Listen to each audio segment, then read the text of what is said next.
नमस्कार। जैसे कि आपको मालूम है, आज सुबह कैबिनेट और सीसीए की मीटिंग हुई। हमें ब्रीफ करने के लिए हमारे साथ हैं minister for road transport and highways and MSME Shri Nitin Gadkari ji, agriculture, cooperation and farmers welfare, rural development and Panchayati Raj development minister Shri Narendra Singh Tomar ji, minister for information broadcasting, environment, forest and climate change Shri Prakash Javadekar ji. Warm welcome to the ministers for the briefing. After the briefing, we will take some questions. Over to the Honorable Minister. आज प्रधानमंत्री नरेंद्र मोदी जी की अध्यक्षता में केंद्रीय मंत्रिमंडल की आज यानी 1 जून को बैठक हुई। हमेशा बैठक बुधवार को होती है, लेकिन आज दूसरे कार्यकाल का ये पहली कैबिनेट, दूसरे कार्यकाल की 1 साल पूरे होने पर पहली कैबिनेट की मीटिंग है, इसलिए ये सोमवार को आज हुई है, पहला कामकाज का दिन है। तो इसके आज नितिन गडकरी जी है साथ में, जो मुख्य एमएसएमई के बारे में बहुत सारे निर्णय है, और तोमर जी है, एग्रीकल्चर के बारे में निर्णय है। मैं शुरू में जो निर्णय हुआ उसका एक अंश आपके सामने पढ़ता हूँ। प्रधानमंत्री श्री नरेंद्र मोदी जी के अध्यक्षता में केंद्रीय मंत्रिमंडल की बैठक आज सोमवार 1 जून 2020 को संपन्न हुई। केंद्र सरकार द्वारा अपने दूसरे वर्ष के कार्यकाल में प्रवेश करने के बाद केंद्रीय मंत्रिमंडल की ये पहली बैठक थी। बैठक में ऐसे ऐतिहासिक फैसले लिए गए जिनका भारत की मेहनती किसानों, सूक्ष्म, लघु एवं मध्यम क्षेत्र के उद्योग और रेडी पटरी वालों के रूप में काम करने वाले लोगों के जीवन पर एक परिवर्तनकारी प्रभाव पड़ेगा। सूक्ष्म, लघु एवं मध्यम उद्यम, जिन्हें लोकप्रिय रूप से एसएमए कहा जाता है, एमएसएमई, भारतीय अर्थव्यवस्था की रीढ़ है। देश भर के विभिन्न क्षेत्रों में चुपचाप काम करते हुए 6 करोड़ से अधिक एमएसएमईज की एक मजबूत और आत्मनिर्भर भारत के निर्माण में महत्वपूर्ण भूमिका है। कोविड-19 महामारी के बाद प्रधानमंत्री नरेंद्र मोदी जी ने राष्ट्र निर्माण के एमएसएमई की भूमिका को शीघ्र पहचान लिया। इसलिए एमएसएमई को आत्मनिर्भर भारत अभियान के तहत की गई घोषणाओं का एक बहुत महत्वपूर्ण हिस्सा बनाया गया था। इस पैकेज के तहत एमएसएमई क्षेत्र को न केवल पर्याप्त आवंटन किया गया है, बल्कि अर्थव्यवस्था को पुनर्जीवित करने के उपायों के में कार्यान्वयन को भी प्राथमिकता दी गई है। कई प्रमुख घोषणाओं से संबंधित क्रियान्वयन पहले ही शुरू किया जा चुका है। केंद्र सरकार ने आज आत्मनिर्भर भारत पैकेज के तहत अन्य घोषणाओं के प्रभावी क्रियान्वयन के लिए रोड मैप भी तैयार किया है। ये महत्वपूर्ण है और इसमें शामिल है एमएसएमई की परिभाषा में परिवर्तन है। ये व्यवसाय करने को आसान बनाने की दिशा में एक और कदम है और ये एमएसएमई क्षेत्र के निवेश को आकर्षित करने और अधिक नौकरियां पैदा करने में भारत में मदद करेगा। जो एमएसएमई संकट में है उनको इक्विटी सहायता प्रदान करने के लिए अधीनस्थ ऋण के रूप में 20,000 करोड़ रुपए का प्रावधान का प्रस्ताव आज कैबिनेट द्वारा औपचारिक रूप से अनुमोदित किया गया। इससे 2 लाख ऐसे जो संकट में है ऐसे एमएसएमई को फायदा होगा। एमएसएमई के लिए 50,000 करोड़ रुपए की इक्विटी निवेश का प्रस्ताव भी पहली दफा हुआ है। ये एमएसएमई को ऋण इक्विटी अनुपात के प्रबंधन और उनकी क्षमता वृद्धि में मदद करने के लिए एक ढांचा तैयार करेगा। यह उन्हें स्टॉक एक्सचेंज में सूचीबद्ध होने का अवसर भी प्रदान करेगा। इस तरह की सहूलत पहली दफा मिल रही है एमएसएमई उद्योगों को। एमएसएमई की परिभाषा में बढ़ोतरी और परिवर्तन किया है। भारत सरकार ने आज एमएसएमई की परिभाषा को और संशोधित किया, क्योंकि जब पैकेज घोषित किया था तो एक संशोधन दिया था, लेकिन आज इकाई की परिभाषा बढ़ाकर 1 करोड़ रुपए के निवेश और 5 करोड़ रुपए का कारोबार कर दिया गया। लघु इकाई की सीमा बढ़ाकर 10 करोड़ रुपए का निवेश और 50 करोड़ रुपए का टर्नओवर कर दिया गया है। इसी प्रकार मध्यम इकाई का निवेश सीमा बढ़ाकर 20 करोड़ रुपए तथा 100 करोड़ की जगह 250 करोड़ रुपए का कारोबार कर दिया गया है। गौरतलब है कि 2006 में एमएसएमई डेवलपमेंट एक्ट के अस्तित्व में आने के 14 साल बाद यह संशोधन हुआ है। पैकेज की 13 मई 2020 को घोषणा के बाद अनेक प्रतिनिधियों से मिले और घोषित संशोधन अब भी बाजार और मूल्य निर्धारण की स्थिति के अनुरूप नहीं है, इसे ऊपर की तरफ और संशोधित किया जाना चाहिए, इस तरह का फीडबैक आया। इन आवेदनों को सुनते हुए प्रधानमंत्री ने मध्यम एवं मैन्युफैक्चरिंग सेवा इकाइयों की सीमा को और बढ़ाने का निर्णय किया। अब यह 50 करोड़ रुपए का निवेश और 250 करोड़ रुपए का कारोबार की सीमा होगी। यह भी निर्णय लिया गया है कि निर्यात के संबंध में कारोबार को एमएसएमई के इकाइयों की किसी भी श्रेणी के लिए टर्नओवर की गणना में नहीं गिना जाएगा, चाहे वह सूक्ष्म हो, लघु हो या मध्यम हो।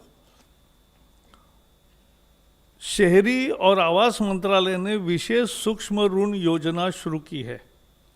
इसके जरिए रेडी पटरी वाले, ठेले वाले, छोटा दुकान जो बिठाते हैं, सड़क पर माल बेचते हैं, उनकी क्षमता और उनका काम चले इसके लिए ज़्यादा ऋण उपलब्ध कराने के फैसला किया है। ये योजना लंबे समय तक चलेगी क्योंकि कामकाज फिर शुरू कर सके और अपना जीविकोपार्जन सही तरीके से कर सके। इस योजना के 50 लाख से अधिक पटरी सामान बेचने वाले ठेला वाले, हॉकर और रेडी पटरी वालों को लाभ मिलेगा। इनके द्वारा क्या क्या बेचा जाता है मालूम है आपको? सब्जी है, फल है, तैयार खाद्य पदार्थ है, चाय, पकोड़ा, ब्रेड, अंडा, कपड़ा, चप्पल, किताब, स्टेशनरी की आपूर्ति, बहुत सारे वस्तुएं यहाँ बेची जाती है, हम खरीदते हैं। इसके अंतर्गत सलून, मोची, लॉन्ड्री और पान की दुकानें भी आएगी। भारत सरकार कोविड-19 के दौरान इनके समक्ष आई परेशानी के प्रति संवेदनशील रही है। इसी के तहत इन्हें तत्क्षण सहयोग हेतु ये ऋण की योजना शुरू की गई है ताकि अविलंब ये अपने व्यापार को गति दे सके। स्थानीय शहरी निकाय इस योजना में क्रियान्वयन में महत्वपूर्ण भूमिका बजाएगा। शायद भारतीय इतिहास में पहली दफा आज़ादी के बाद ऐसा निर्णय लिया गया है, जबकि फुटपाथ दुकानदारों और रेडी ठाने वालों को, चाहे शहरी क्षेत्र या ग्रामीण क्षेत्र के हो, इस योजना के तहत इन सभी लोगों को, वर्गों को 10,000 रुपये का ऋण दिया जाएगा।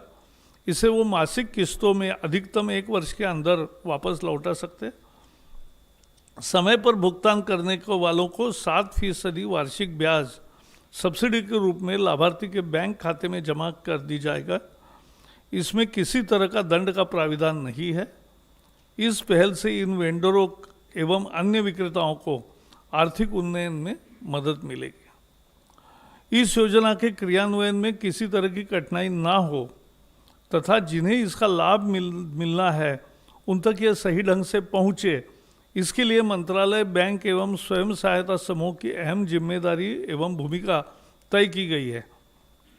साथ ही इसके क्रियान्वयन में पारदर्शिता रहे, इसके लिए पोर्टल, मोबाइल ऐप भी तैयार किए गए हैं। सशक्तिकरण के लिए टेक्नोलॉजी का उपयोग अन्य काम में भी करने का फैसला हुआ है। योजना के पूर्ण क्रियान्वयन एक वेब पोर्टल के साथ एक डिजिटल प्लेटफॉर्म, मोबाइल ऐप विकसित किया जा रहा है। यह प्लेटफॉर्म विक्रेताओं को औपचारिक वित्तीय ढांचे के साथ एकीकृत करने के लिए, it will be yet another financial inclusion, यह आईटी प्लेटफॉर्म मदद करेगा।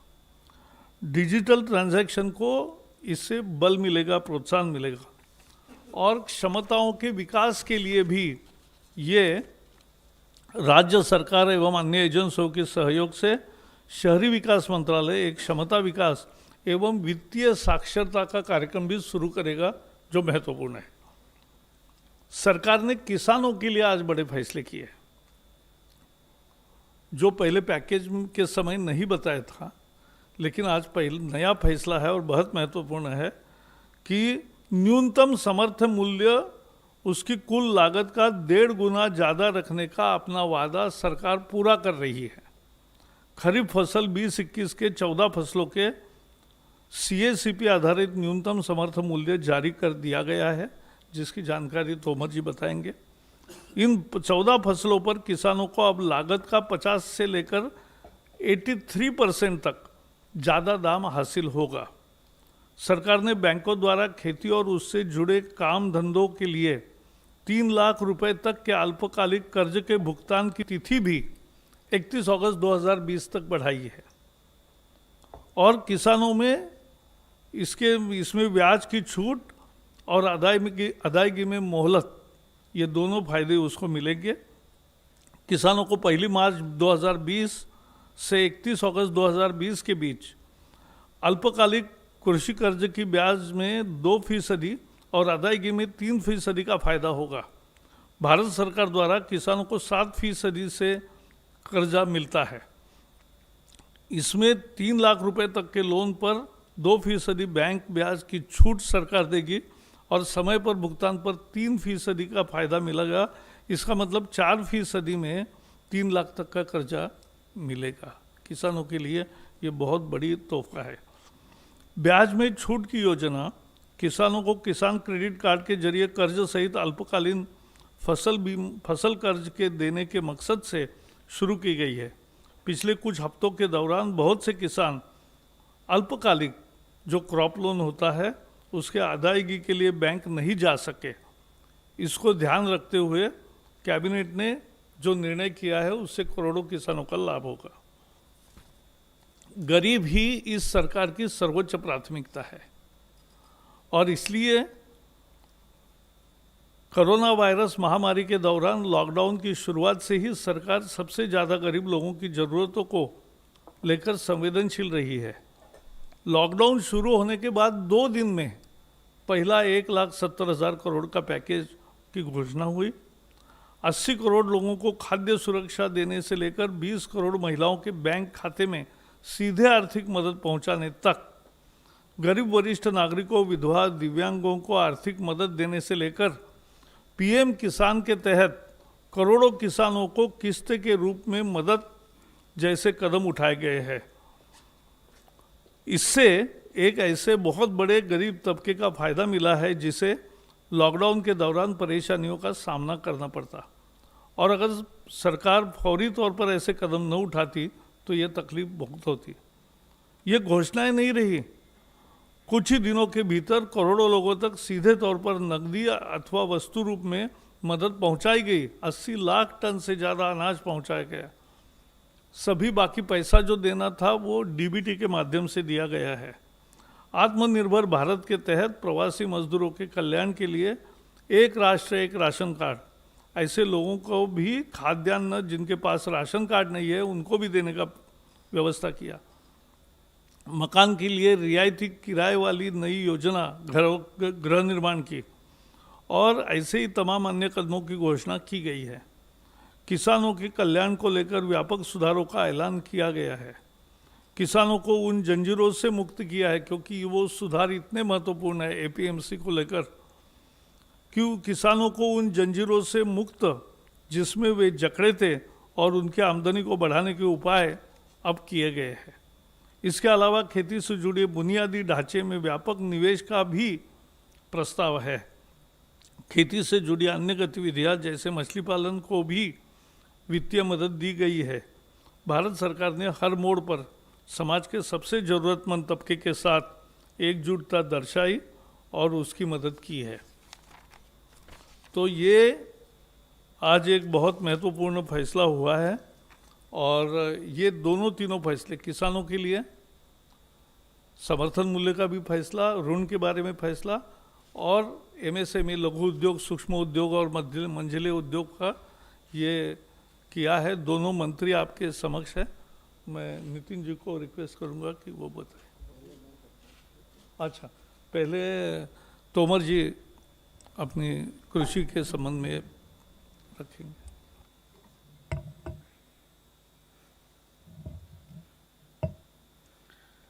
माननीय नितिन गडकरी जी, माननीय प्रकाश जावड़ेकर जी और उपस्थित मित्रों, आज मंत्रिपरिषद की बैठक माननीय प्रधानमंत्री जी की अध्यक्षता में संपन्न हुई और उस बैठक में विभिन्न मंत्रालयों से संबंधित आम आदमी को राहत और मदद देने की दृष्टि से निर्णय किए गए। उन निर्णयों की कुछ झलक माननीय प्रकाश जी ने अपने वक्तव्य में दी है। मैं उनकी बात को थोड़ा आगे बढ़ाना चाहता हूं। आप सभी और सारा देश इस बात का साक्षी है कि वायरस का संकट के समय भी जब लॉकडाउन रहा, उस समय भी भारत सरकार और प्रधानमंत्री जी की प्राथमिकता पर गांव और गरीब किसान निर्णयों के केंद्र में हमेशा रहा। चाहे गरीब कल्याण योजना के माध्यम से राहत देने का सवाल हो या कृषि के क्षेत्र में कामकाज न रुके इस दृष्टि से अनुमतियां देने का सवाल हो।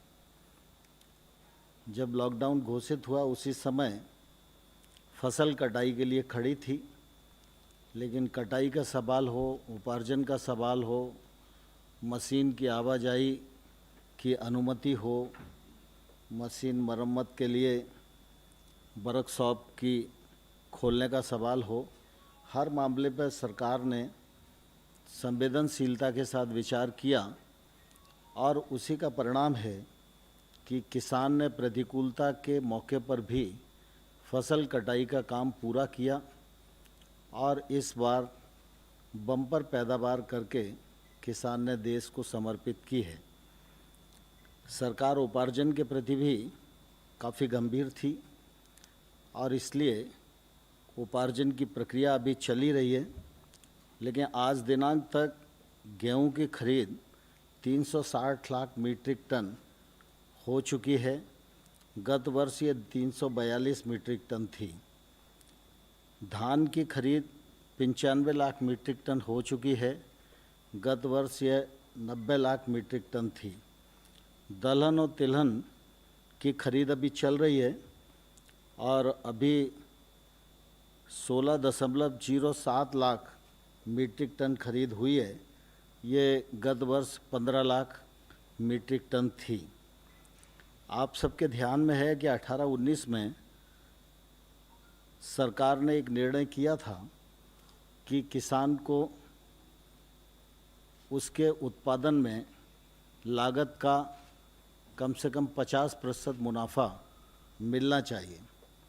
स्वामीनाथन साहब ने एक अध्ययन के बाद अपनी रिकमेंडेशन की थी और ये रिकमेंडेशन काफ़ी देश में घूमती रही, लेकिन माननीय प्रधानमंत्री नरेंद्र मोदी जी के नेतृत्व में इन रिकमेंडेशनों को स्वीकार भी किया गया और अमल भी किया गया।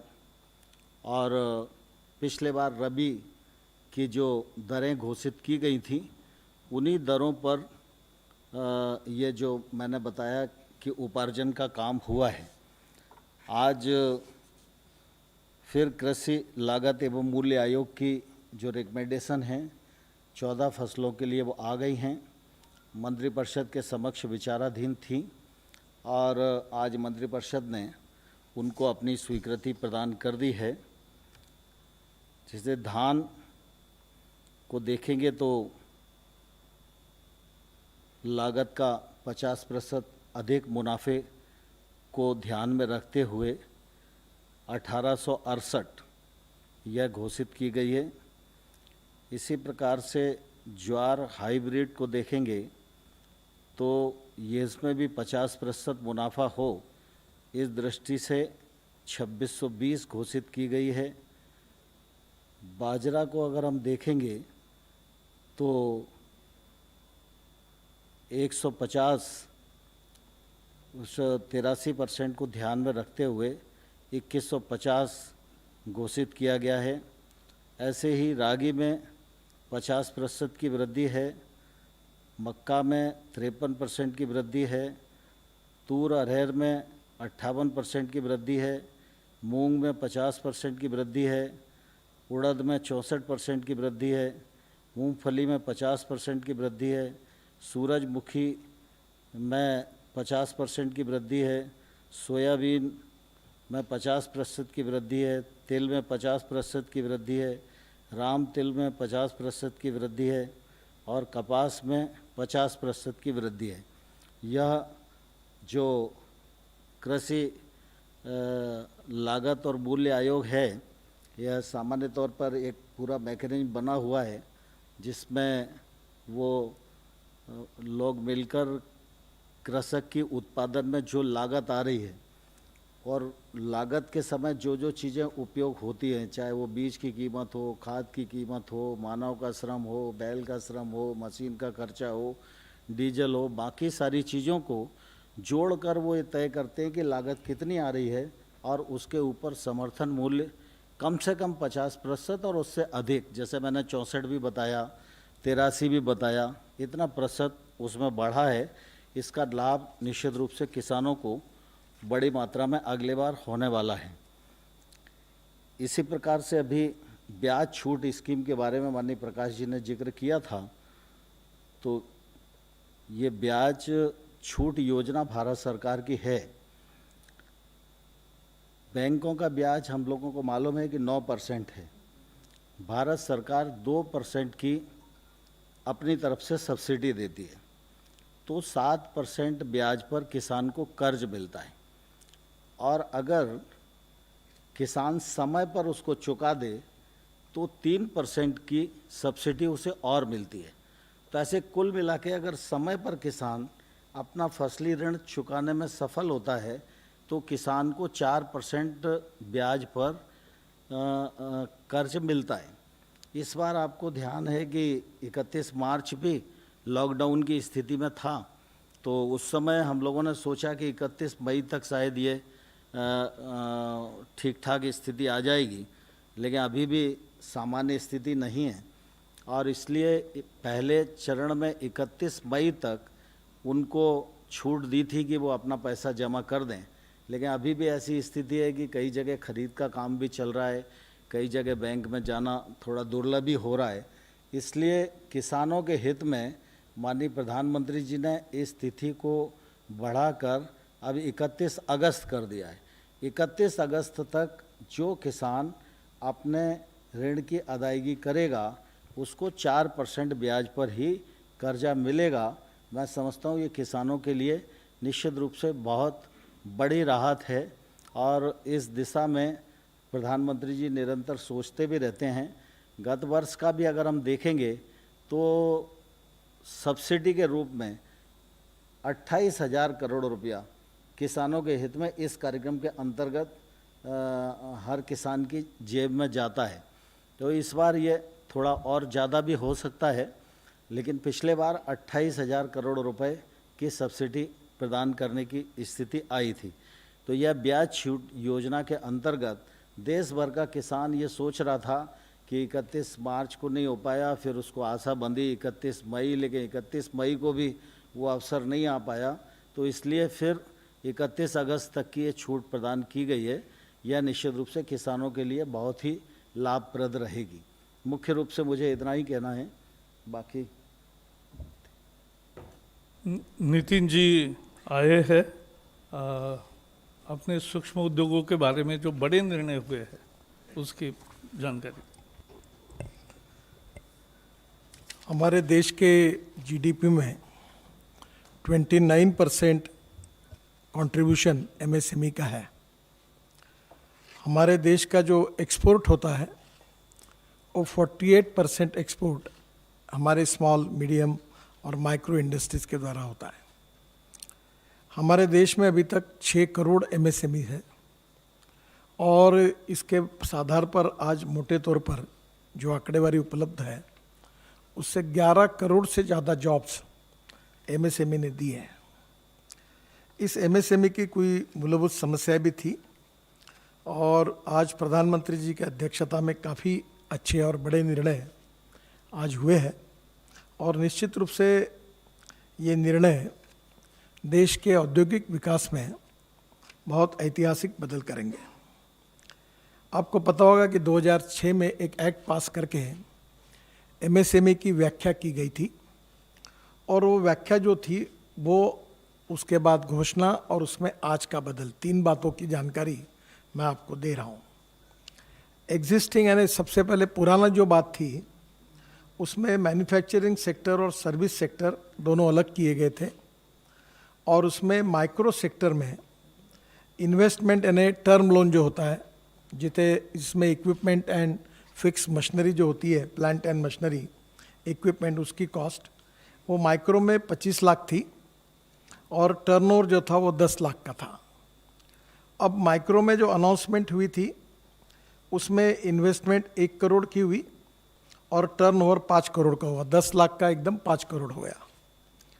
बाद में आज जो मीटिंग हुई उसमें यही कायम रखा हुआ है। फिर दूसरा सेक्टर था स्मॉल सेक्टर। हाँ, एक नई बात हुई है कि इसमें जो मैन्युफैक्चरिंग एंड सर्विस सेक्टर है उसको दोनों को एक कर दिया है, ये अब अलग अलग नहीं रहे। स्मॉल में इन्वेस्टमेंट 5 करोड़ की थी, वो 10 करोड़ की हुई है, और जो टर्नओवर 2 करोड़ का था वो अब 50 करोड़ का हुआ है, यानी 25 गुना बढ़ा है। जो मीडियम इंडस्ट्रीज थी उसके लिए पहले इन्वेस्टमेंट 10 करोड़ थी और टर्नओवर 5 करोड़ का था। जो घोषणा हुई 13 मई को, जो पैकेज हुआ था उसमें इन्वेस्टमेंट हुई थी 20 करोड़ की और टर्नओवर हुआ था 100 करोड़ का। आज प्रधानमंत्री जी की अध्यक्षता में बहुत ही ऐतिहासिक फैसला हुआ, क्योंकि हमने अलग अलग एसोसिएशन से जब इंटरेक्शन किया और अलग अलग प्रकार के एसोसिएशन से इंटरेक्शन करने के बाद सब ने हमें ये कहा कि ये जो टर्न लिमिट है ये बढ़ानी चाहिए, और जो एक्सपोर्ट करते हैं हम लोग वो टर्नओवर इससे निकाल देना चाहिए। तो आज हमने उनकी बात भारत सरकार ने स्वीकार की और प्रधानमंत्री जी की अध्यक्षता में ये मीटिंग में निर्णय हुआ कि अब जो प्लांट एंड मशीनरी में इन्वेस्टमेंट होगी इक्विपमेंट में, वो इन्वेस्टमेंट 50 करोड़ तक रहेगी। जो 20 करोड़ की घोषणा थी वो 50 करोड़ हो गई, और जो टर्नओवर था जो 100 करोड़ हुआ था वो 250 करोड़ रुपए हो गया। तो इसके कारण एमएसएमई को काफ़ी बड़ी राहत मिल जाएगी। ये बहुत बड़े प्रमाण पर इसका फ़ायदा हमारे इंडस्ट्री को होगा। पर यह करते समय इसके साथ और एक फैसला लिया गया कि चाहे माइक्रो हो, चाहे स्मॉल हो, चाहे मीडियम हो, वो जितना एक्सपोर्ट करेंगे वो एक्सपोर्ट का टर्नओवर इसमें नहीं पकड़ा जाएगा। तो एक्सपोर्ट का टर्नओवर इससे बाहर हो गया और ये लिमिट बढ़ गई है, और इसके कारण बहुत बड़ा फ़ायदा इस सेक्टर में होगा। ये जो डिमांड थी ये पूरी हुई है, और इससे निश्चित रूप से हमारे एक्सपोर्ट के लिए भी और एमएसएमई के करके जो एडवांटेज है वो सभी प्रायोरिटी के रूप में हमारे इंडस्ट्री को मिलेंगे, और इससे नए रोजगार भी निर्माण होगा, एक्सपोर्ट भी बढ़ेगा, और हमारे जीडीपी ग्रोथ रेट में इनका सहभाग भी अच्छा होगा। दूसरे 2 महत्वपूर्ण निर्णय जिसके बारे में आज फिर से डिटेल में उसका भी प्रस्ताव कैबिनेट ने मंजूर किया। रिजर्व बैंक ने एक यूके सिन्हा कमेटी अपॉइंट की थी, उन्होंने 2 रिकमेंडेशंस उनके भी उस समय थे। आज उसके ऊपर आज हमारे मीटिंग में फाइनल उसका निर्णय हुआ है। 2 थे, एक डिस्ट्रेस एसेट फंड और दूसरा creation of fund for MSME. ये डिस्ट्रेस एसेट फंड जो है, आपको पता है कि एमएसएमई इस समय कठिन परिस्थिति से गुजर रही है, और आपको ये याद होगा कि मैंने मार्च में पार्लियामेंट में शायद 12 या 13 मार्च के दरमियान एक जवाब दिया था। तब हमारे बैंकिंग सेक्टर ने 6 लाख एमएसएमई को रिस्ट्रक्चर किया था, और ये मुदत 31 मार्च में थी। बाद में आदरणीय वित्त मंत्री जी की अनुमति से ये मुदत हमने 31 दिसंबर तक की है, और इसमें करीब 25 लाख एमएसएमई जो अड़चन में है उनका रिस्ट्रक्चर होने की उम्मीद है। अब ये जो फंड ऑफ फंड हमने जो क्रिएट किया हुआ है, ये बहुत ही आधार पर जो कमज़ोर एमएसएमई है, जो आर्थिक दृष्टि से एनपी अकाउंट हो गया है, बंद पड़ी हुई है, उनके कारण सबसे बड़ा इसका रिस्ट्रक्चरिंग करने के लिए उसका उपयोग होगा, उससे वो इंडस्ट्री वायबल हो जाएगी। ये डिस्ट्रेस्ड एसेट फंड जो बनाया गया है ये 4000 करोड़ का है, जिसके लिए आज अनुमति मिली है। अब ये 4000 करोड़ में आपको पता होगा कि एमएसएमई की कोई भी स्कीम जो बैंक लोन देती है, तो पहले भारत सरकार, हमारा विभाग, अगर 1 लाख करोड़ का अगर लोन देती है तो उससे 1.5% यानी 1500 करोड़ हम लोग CGTMSE करके एक इंश्योरेंस ट्रस्ट है, हम उसमें पैसे भरते हैं और वो 75% लोन की गारंटी लेता है। तो ये जो 4000 करोड़ रुपए है, ये जो फंड मंजूर हुआ है, इसको वैसे 10 गुना होना चाहिए, पर ये स्ट्रेस एसेट है, NPA में आए हैं, रिस्क है थोड़ी, तो 5 गुना करके ये होगा 20,000 करोड़ का। और ये 20,000 करोड़ का फंड है, इसमें सबसे इम्पोर्टेंट चीज़ यही है कि जिस MSME की ऋण जो है, इसको उनको हर जो अड़चन में आई है, प्रेजेंटली जो हमारे NPA के नॉर्म्स है, इसमें रिस्ट्रक्चरिंग हो नहीं सकता क्योंकि पॉलिसी में ये बैठते नहीं, तो उस यूनिट को प्रोप्राइटर के गारंटी पर हम मैक्सिमम 75 लाख और कुल निवेश के यानी जितना उसने लिया उससे 15%, जो ज़्यादा होगा उतने पैसे उसको देंगे और ये पैसे भारत सरकार की ओर से इस फंड से जाएंगे। ये ऐड होने के बाद जो NPA के नॉर्म्स में जो अकाउंट नहीं बैठ रहा था उसका रिस्ट्रक्चर हो जाएगा और बंद हुई MSME चालू हो जाएगी। तो करीब इसका 2 लाख MSME यूनिट को फिर से शुरू करने में, जो वो विशेष रूप से डिस्ट्रेस में है, उनको इसका फ़ायदा होगा।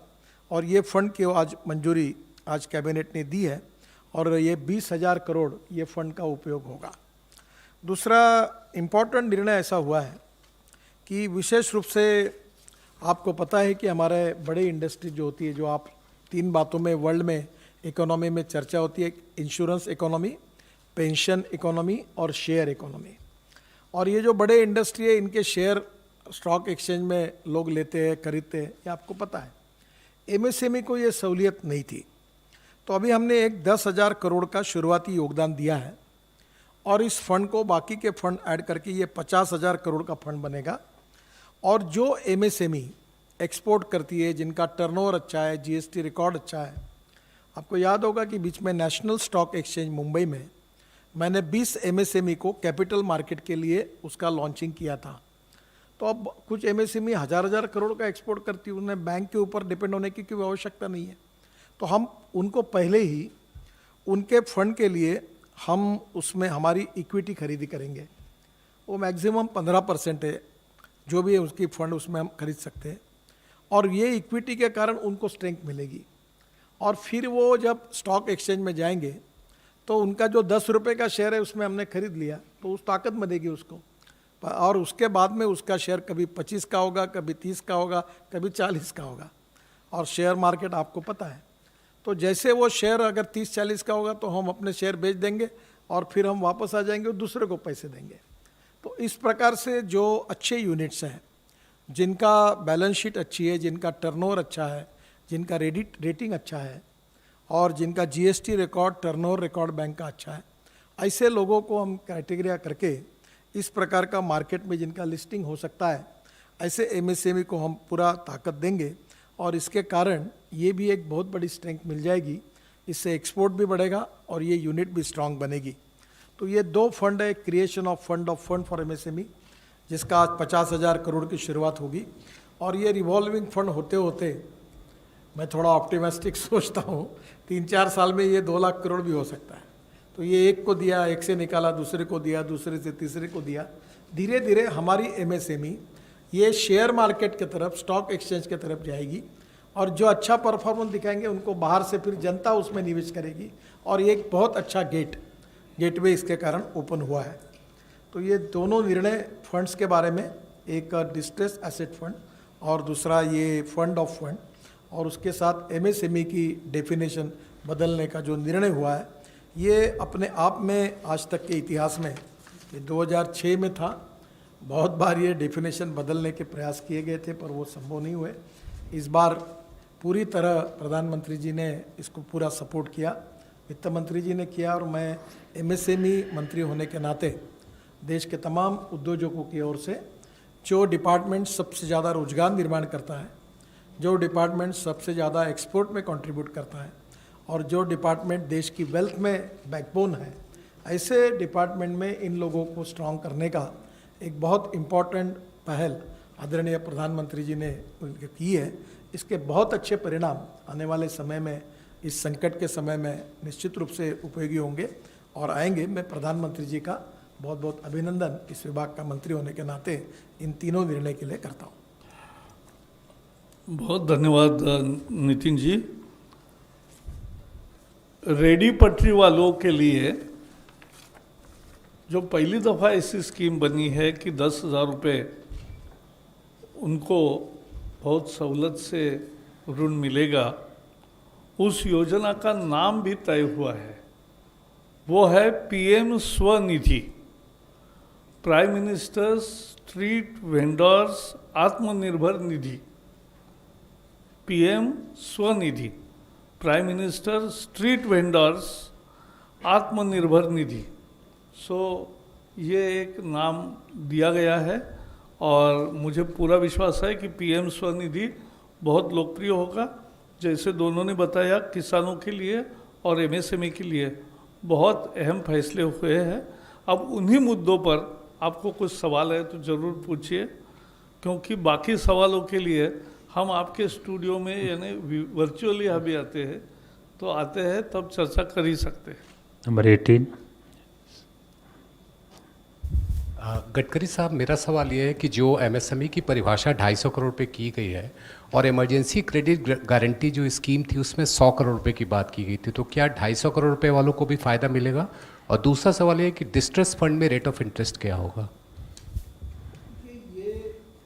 1 जुलाई से ये व्याख्या, क्योंकि हमारी सॉफ्टवेयर और मैंने जल्दी करने की कोशिश की थी, पर वो साधारणतः इसको पूरा ये करने के लिए 1 जुलाई से, आज ऑर्डिनेंस पर मैंने फाइल पर सही कर दी है, कल उसका और ये निकल जाएगा नोटिफिकेशन, गैजेट नोटिफिकेशन।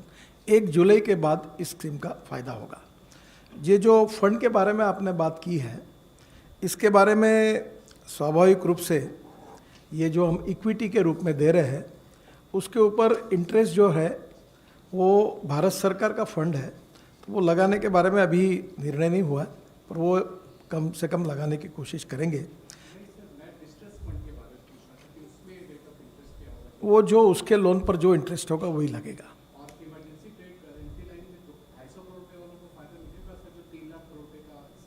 देखिए, वो जो 3 लाख करोड़ जो फंड हमने दिया है, वो जिनका 100 करोड़ तक टर्नओवर है और जिनको 25 करोड़ के टर्म लोन है, उन्हीं को 3 लाख करोड़ का फायदा होगा। ये 250 करोड़ और ये विदाउट कोलैटरल, ये आपको 20% लोन मिलेगा और उस पर जो उसके अकाउंट पर इंटरेस्ट होगा वही मिलेगा। 20% एडिशनल लोन मिलेगा। मतलब स्पष्ट है कि 250 करोड़ वाले इसमें नहीं आएंगे? नहीं आएंगे। 114। 1 जुलाई के बाद आएंगे।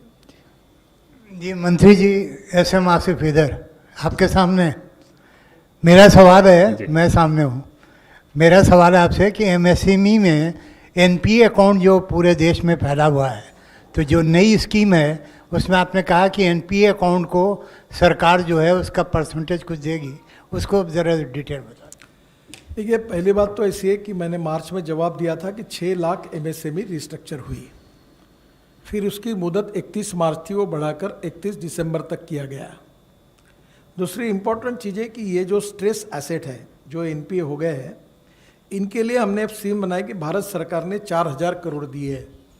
अब ये 4,000 करोड़ जो हमको मिले हैं, हम एक CGTMSE करके एक ट्रस्ट है, इंश्योरेंस ट्रस्ट है, ये इसको हम 4,000 करोड़ जब डिपॉजिट करेंगे तो उससे 5 गुना यानी 20,000 करोड़ के फाइनेंस की गारंटी ये ट्रस्ट लेगा। ये 20,000 करोड़ बैंकों को उपलब्ध होंगे।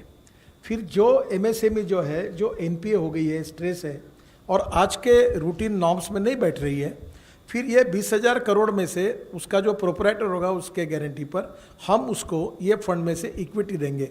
जैसे इक्विटी देंगे तो उसकी बैलेंस शीट बदल जाएगी और बैलेंस शीट बदल जाएगी तो जो एनपीए नॉर्म्स के कारण जो नहीं हो सकता वो काम हो जाएगा। तो उसके बाद 2 लाख एमएसएमई जो आज के कानून में रिस्ट्रक्चर नहीं हो सकती, वो 20,000 करोड़ का फंड यूज़ करने के कारण वो रिस्ट्रक्चर हो जाएगी और वो जो बंद पड़ी हुई एमएसएमई है, अड़चन में है, एकदम आखिरी इसमें, उन लोगों को एक प्रकार से ऑक्सीजन मिलकर वो फिर से बाहर आएगी। ये उसका 13। ऋतुपर्णा CNBC से ये जो 3 लाख करोड़ का इमरजेंसी फंड था आप लोग दे रहे हैं, क्या ये स्टार्टअप्स वगैरह को भी एप्लीकेबल होगा, और अगर है तो वैसा है तो क्या मैकेनिज्म कुछ डेवलप हुआ है, कितने स्टार्टअप्स ने ये सब्सक्राइब किया है? जो MSME रजिस्टर है और जिनका टर्म लोन 25 करोड़ का है और वर्किंग कैपिटल 100 करोड़ का है, इस व्याख्या में जो आते हैं उन लोगों के लिए 3 लाख करोड़ का फंड है और ये कोलैटरल फ्री है, यानी कोई गारंटी नहीं है। एग्जिस्टिंग डॉक्यूमेंट के आधार पर ही भारत सरकार की ओर से 20% तक एडिशनल कैपिटल वर्किंग कैपिटल में या इसमें मिल सकता है। तो उसमें अगर वो स्टार्टअप रजिस्टर है तो सबको इसका फ़ायदा मिलेगा जो इस नॉर्म में आते हैं। 241 आप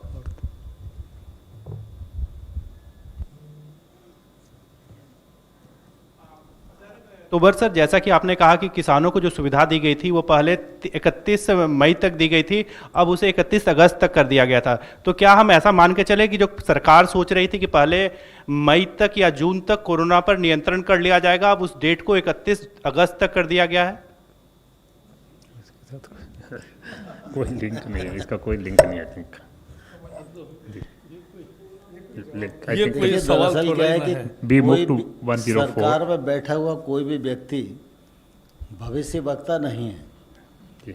संकट की जब परिस्थिति रहती है तो स्वाभाविक रूप से ये कोशिश की जाती है कि इस घड़ी में असुविधा तो होगी ही, लेकिन असुविधा कम से कम हो, और असुविधा को सुविधा में बदलना अगर सरकार के निर्णय के माध्यम से हो सकता है तो सरकार उस दिशा में निर्णय लेती है।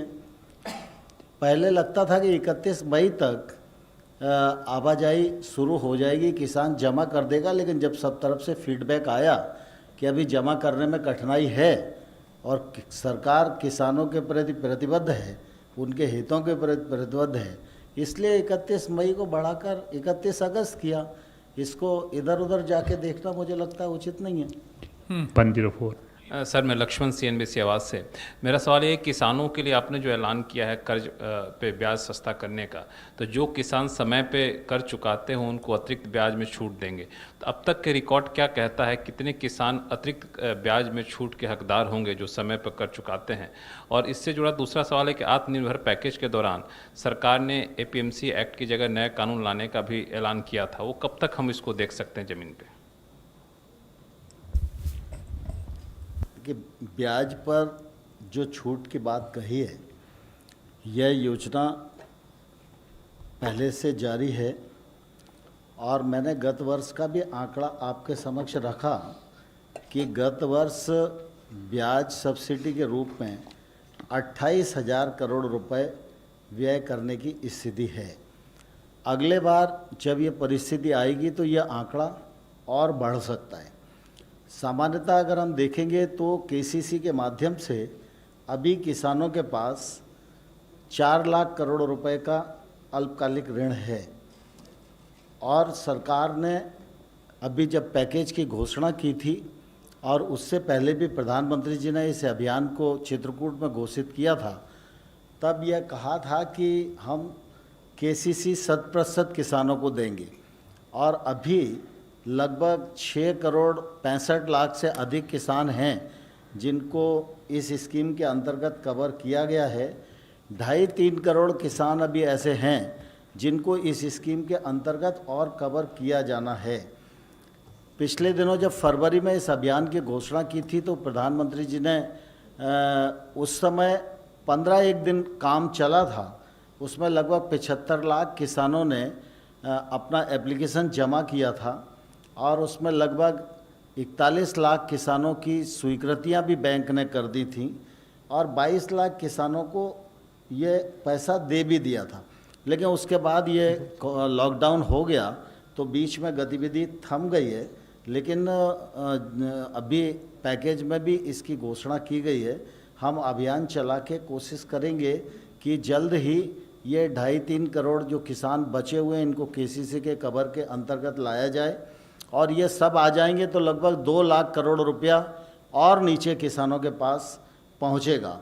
और वैसे भी अगर इस स्कीम के अंतर्गत देखें और विभिन्न स्कीमों के अंतर्गत जो किसान ऋण लेते हैं, कुछ केसीसी के माध्यम से लेते हैं, कुछ सीधा भी बैंकों से अन्य स्कीम के माध्यम से और अपने प्रयोजनार्थक लेते हैं।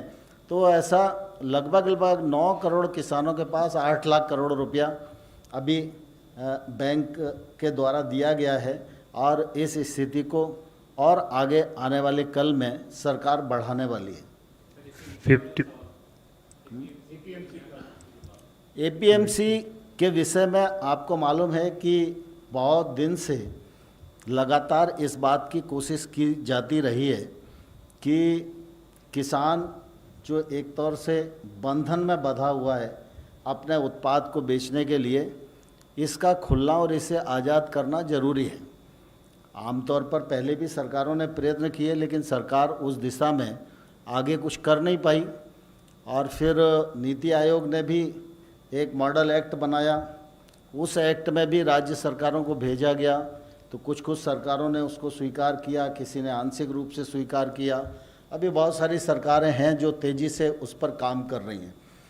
51 और पिछले दिनों आपने देखा कि जब लॉकडाउन की स्थिति हुई और उस समय ऐसा लग रहा था कि सोशल डिस्टेंसिंग अगर मंडियां चालू होंगी उपार्जन के लिए थोड़ा ये मामला टूटेगा, तो केंद्र सरकार के कृषि मंत्रालय ने और गृह मंत्रालय ने एडवाइजरी जारी की थी सभी राज्यों को कि 3 महीने के लिए एपीएमसी एक्ट से हमें छूट देना चाहिए, जिससे कि किसान कोई भी कहीं भी अपना खरीद सके, बेच सके, तो सामाजिक दूरी भी बनी रहेगी और किसी प्रकार के खतरे का सामना भी नहीं करना पड़ेगा। कई राज्यों ने उसको भी किया, लेकिन लगातार केंद्र सरकार इस बात का विचार करती रही है कि ये खुलाव कैसे हो।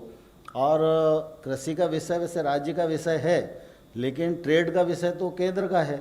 और इसलिए आप आज भी अनुभव करेंगे कि सामान्य तौर पर ये बोतल बनाने वाला जो व्यक्ति है, इस बोतल को बनाएगा कहाँ, बेचेगा कहाँ और कितने पैसे में बेचेगा, इसका अधिकार उत्पादनकर्ता को है। लेकिन देश में किसान सबसे बड़ा उत्पादनकर्ता होने के बाद भी उसको उत्पादन का अधिकार है, उत्पादकता बढ़ाने का अधिकार है, परिश्रम करने का अधिकार है, पसीना बहाने का अधिकार है और प्राकृतिक प्रकोप की मार खाने का भी अधिकार है। लेकिन वो अपना उत्पाद कहाँ बेचेगा और कितने दाम पर बेचेगा, इसका अधिकार किसान को नहीं था। और इसलिए सरकार ने ये निर्णय किया कि हम ये अधिकार किसान को उपलब्ध कराएं। इसके लिए सेंट्रल एक्ट आने वाला है और उसकी कार्रवाई चल रही है। कुछ ही दिन में ये मूर्त रूप लेगा, तो ध्यान में आएगा कि ये किसानों की दृष्टि से बहुत ही क्रांतिकारी निर्णय हुआ है। I think it has been clarified, this, Prabhu. Just one point, sir. On this, will you bring an ordinance for this? And It can, Prabhu, this cannot be announced here, whether it's legislation or ordinance or this thing. देखिए, दरअसल क्या है कि जब तक कोई भी विषय विभाग से मंत्रिपरिषद में न पहुंचे और मंत्रिपरिषद उस पर निर्णय न ले, तब तक कोई भी चीज़ एडवांस में व्यक्त करना तो ये उचित भी नहीं है। नहीं, but sir, states are on board for this because कुछ लोग बोला है कि please discuss with cooperative ministry and others. उसमें आप लोग कुछ डिस्कशन किया, क्योंकि like Maharashtra mister Gadkari is there, ये तो बहुत बड़ा इशू है क्योंकि ये स्टेट सब्जेक्ट है। तो इसमें आप लोग are you ready sir for this to discuss with states? केंद्र सरकार जब इस दिशा में आगे बढ़ेगी तो जितनी आवश्यकताएं औपचारिकताएं हैं उन सबको पूरा करके ही आगे बढ़ेगी। 51. Sir, Anand Patel from India today. Chinese इंकर्जन्स जो हुई हैं लद्दाख में, उसके बाद देश में नाराजगी है। I think we have restricted to cabinet decisions. This is an important issue. The calls have been given to boycott Chinese all goods. your other important issues, there may be very important issues, लेकिन उसका उत्तर आप हमें अलग से interview करिए, हम देंगे। Last question 14. 1-4. But on the Chinese thing you will not I think अभी नहीं। सर, समीर दीक्षित जी बिजनेस से मेरा सवाल एमएसएमई सेक्टर को है। आपने क्या 11 करोड़ का लगभग रोजगार ये सेक्टर देता है। अभी इस पूरे कार्यकाल के दौरान आपको क्या है, क्या फीडबैक आपको है कि कितना असर जॉब्स को लेकर के है और वापस रीजनरेट करने में कितना समय लग सकता है, और जॉब्स के मसले पर कितना झटका लगा है इस पूरे कोविड की वजह से? कोविड के संकट के कारण अब जो परिस्थिति है इसमें कोई ऑफिशियल स्तर का अध्ययन अभी तक नहीं हुआ है, पर एक बात जरूर है कि कोविड के कारण कहीं ना कहीं उसके परिणाम हैं। एक बात आपको और ये मैं खुलासा कर दूं कि माइग्रेंट लेबर के कारण जैसे परसेप्शन होता है कि टीवी देखने के बाद ऐसा लगता है कि 100% इस देश की इंडस्ट्री पूरी माइग्रेंट लेबर के भरोसे चल रही है, ऐसा एक साधारणतः इम्प्रेशन होता है। वस्तुस्थिति ये है कि ऑन एन एवरेज 10 से 20% लोग कहीं ऐसे बाहर से आकर भी काम करते हैं, ये मैक्सिमम अप टू 20% है। दूसरा, इस 20% में से सभी 20% निकल गए अपने राज्यों में, ये भी स्थिति सच नहीं है। इसमें से कुछ प्रमाण के लोग गए हैं, कुछ रेलवे में अभी जो जानकारी मुझे मिली कि रेलवे जाने का तय हुआ पर लोग नहीं मिले क्योंकि लोग नहीं गए। ये लोग अपने डिस्ट्रिक्ट से, अपने ज़िले से, अपने गांव से ये इस स्टेट में आए, वो रोजगार के लिए आए, मजबूरन आए, उनको रोजगार नहीं था इसलिए आए। अब जो ये इंडस्ट्री काफ़ी प्रमाण में शुरू होने की प्रक्रिया हो गई, कहीं 50%, कहीं 40% ऐसे लोग आना शुरू हुआ। और उसमें से जो कोरोना के लिए गाइडिंग प्रिंसिपल है कि मास्क लगाना चाहिए, सोशल डिस्टेंस 1 मीटर से मेंटेन करना चाहिए, फिर अपने हाथ सैनिटाइजर से धोना चाहिए, और कुछ जगह पर बड़े बड़े इंडस्ट्रीज़ में, जिसके नाम भी मेरे पास हैं, उन्होंने अपने इंडस्ट्रियल एरिया में रहने की और भोजन की भी व्यवस्था मजदूरों की है।